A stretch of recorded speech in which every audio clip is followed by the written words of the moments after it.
दोस्तों नमस्कार। राजस्थान का चुनाव इस समय पूरे शबाब पर है। दोनों ही पार्टियों के दिग्गज राजस्थान में मौजूद हैं। राहुल गांधी, मल्लिकार्जुन खड़गे, प्रियंका गांधी, अशोक गहलोत, सचिन पायलट और एक लंबी फेहरिस्त है कांग्रेस पार्टी की जो वहां पर डेरा जमाए हुए हैं। और इधर नरेंद्र मोदी से लेकर के अमित शाह, जेपी नड्डा और तमाम मिनिस्टर और खुद राजस्थान के भारतीय जनता पार्टी के लीडर राज्यवर्धन राठौर हो, दिया कुमारी हो या और लोग, लगातार चुनावी कैंपेन चल रहा है। रवायत तो राजस्थान की यह है कि हर 5वीं साल सरकार बदलती है, लेकिन इस बार कांग्रेस पार्टी ने बीजेपी को फंसा दिया है। वैसे तो आसानी से बीजेपी ख्वाब देख सकती थी कि पिछले 30 साल से तो यही राजस्थान की जनता कर रही है। तो क्या इस बार भी जनता बदलाव के मूड में है या उस रिकॉर्ड को कांग्रेस पार्टी तोड़ने जा रही है? दोस्तों, बहुत सारे राजनीतिक विश्लेषक ये कहने लगे हैं कि इस बार कांग्रेस पार्टी रिकॉर्ड तोड़ सकती है और फिर से कांग्रेस पार्टी सरकार बना सकती है। और उसके कई फैक्टर सामने आ रहे हैं। एक फैक्टर तो यह है कि राहुल गांधी और प्रियंका गांधी, मल्लिकार्जुन खड़गे जिस तरह से वहां कैंपेन कर रहे हैं, और ये राहुल गांधी 2022 के बाद के राहुल गांधी हैं, भारत जोड़ो यात्रा के बाद के राहुल गांधी हैं। और उन्होंने जिस तरह से नैरेटिव सेट किया है, सिर्फ राजस्थान में नहीं पूरे देश में, और ये नैरेटिव लोकसभा चुनाव तक जाने वाला है।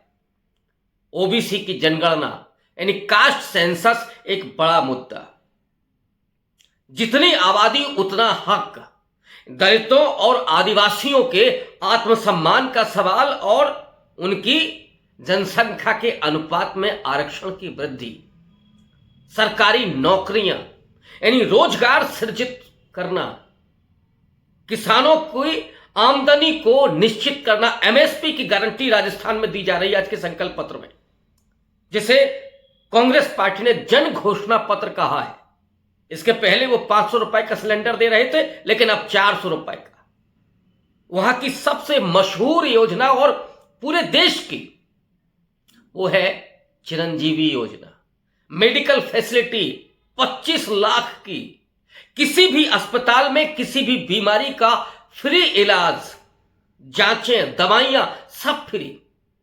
यह है लोक कल्याणकारी योजना का एक प्रतिमान जो राजस्थान के जरिए कांग्रेस पार्टी स्थापित करने जा रही है। वहां पर भामाशाह योजना भी चल रही है, इंदिरा रसोई भी चल रही है, 10 रुपए में भरपेट भोजन।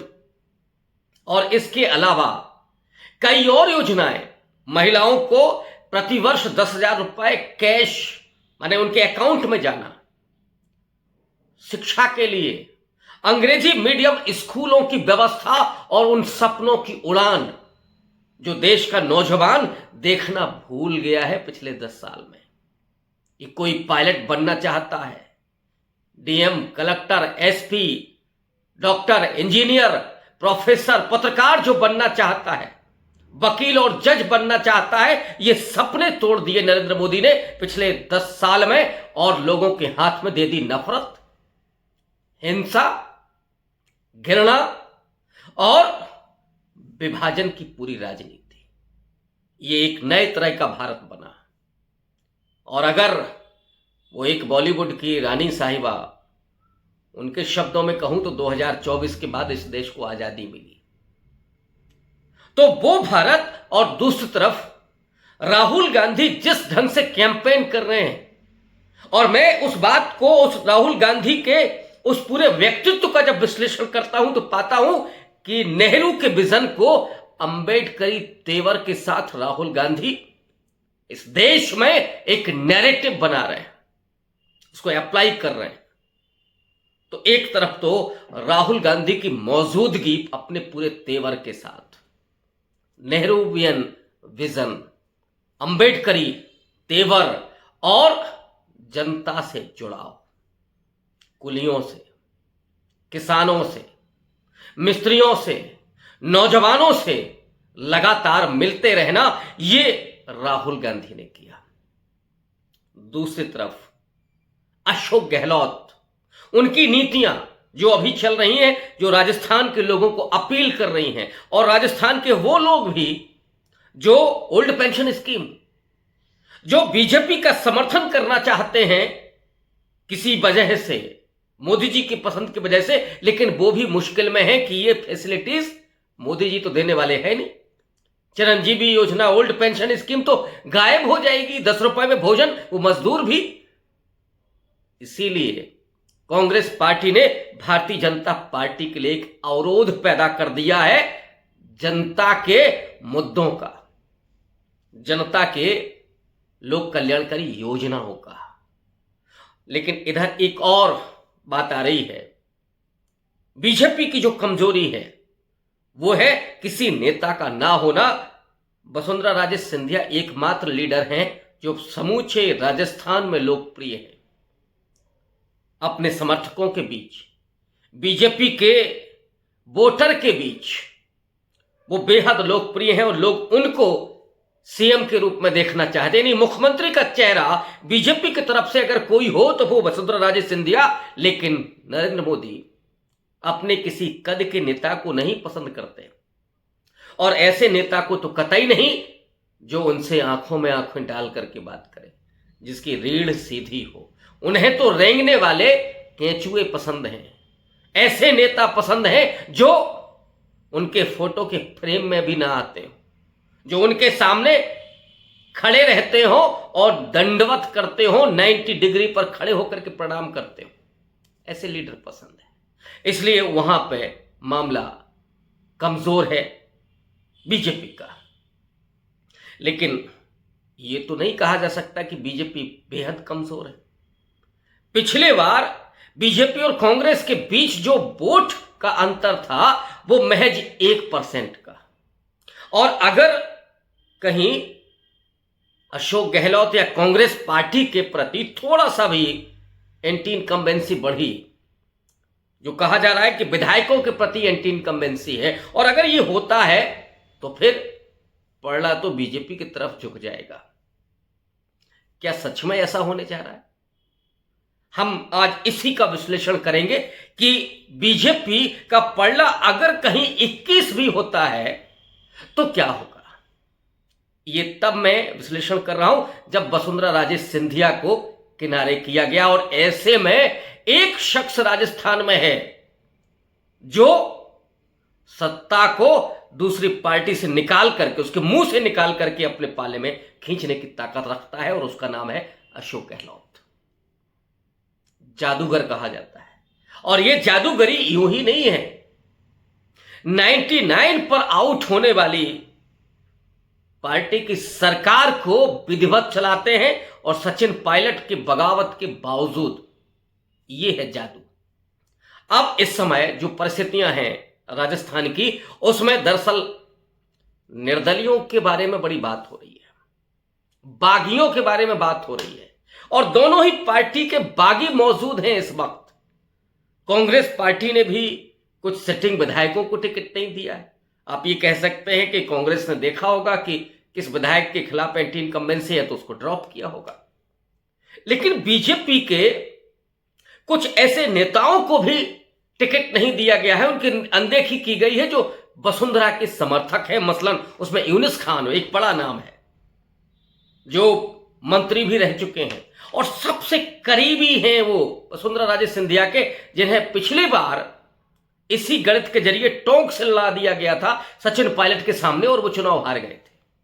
इस बार तो तीसरी लिस्ट में उनका नाम ही गायब था, और वो यूनिस खान इस बार डींडवाना से निर्दलीय चुनाव मैदान में है।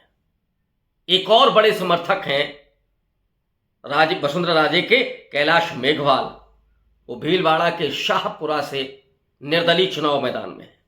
राजपाल सिंह शेखावत निर्दलीय चुनाव मैदान में है। रविंद्र सिंह भाटी श्योपुर से निर्दलीय चुनाव मैदान में है। चंद्रभान सिंह आक्या चित्तौड़गढ़ से 2 बार के विधायक, वो निर्दलीय चुनाव मैदान में है। और सांचौर से जीवाराम चौधरी, वो भी निर्दलीय चुनाव मैदान में है। इसके अलावा मदन मोहन सिंघाल, बंशीधर बाजिया, ये तमाम लोग जो निर्दलीय के रूप में राजे के समर्थक, राजे के नजदीकी, वो चुनाव लड़ रहे हैं। अब एक जो पैंच है जिसको मैं कह रहा हूं कि अशोक गहलोत की जादू काम आएगा। मान लीजिए, हम लोग प्रोडिक्ट ही करते हैं कि चूंकि परंपरा है, रवायत है राजस्थान में, और फिर से कांग्रेस पार्टी थोड़ा बहुमत के पहले आउट हो जाती है। जैसे हर बार होता है कि वहां जो सरकार होती है वो बहुत कम अंकों से पहुंचती है।